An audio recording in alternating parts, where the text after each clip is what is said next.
In today's class, we will understand about linear and exponential functions. So let's understand about linear function first, right? With the help of an example. Now suppose you deposit $100 in a bank and the bank says you will get 10% of 100 every year as interest. So initially you deposit $100. After a 1 year, let's calculate 10% of 100, which is 10. So that means it is fixed. After every next year, you will get $10 as interest. So after 1 year, you will have 110. After 2 years, again $10, you will have 120. After 3 years, again $10, you will have $130 in your account. So see, if you form coordinates out of it, x and y, so it's a linear growth. Every time for 1 year, $10 are added. For every 1 year, $10 are added. So this is a linear function and it can be represented as y is equal to mx plus b, where b is the initial value. That means when the input is 0, that means the money you deposited in the beginning when you started investing, which is $100. And after every next year, how many dollars you are getting? $10. X is the number of years and y is the money after every next year. So this is the linear growth. Now let's understand exponential growth. Bank says the bank will give you 10% of the accumulated amount.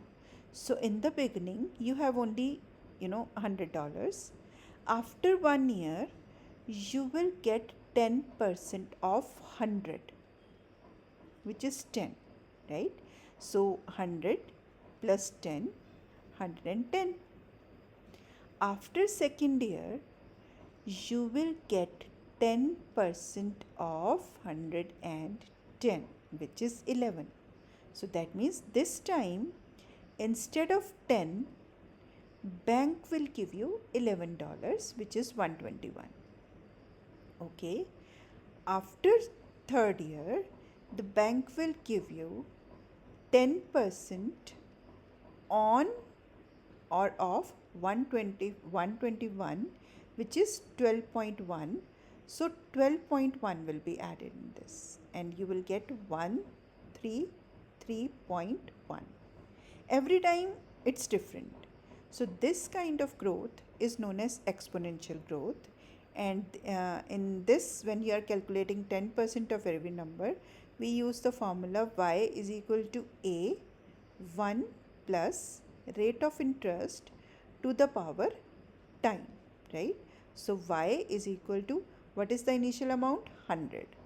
1 plus, what is the rate of interest? 10%.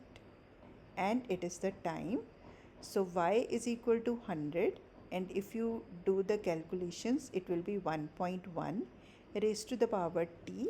Y is equal to this. So basically it is y is equal to ab to the power x. Here I have used this formula, right, so that we can reach to proper 1.1. But let's see a third situation. It's about bacteria, right? Let's say number of bacteria double after every hour. So at the 0th hour, right, in the beginning of the experiment, number of bacteria is, let's say, x. Now after 1 hour, it will be 2x.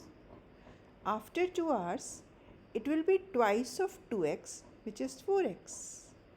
After 3 hours, it will be twice of 4x, which is 8x.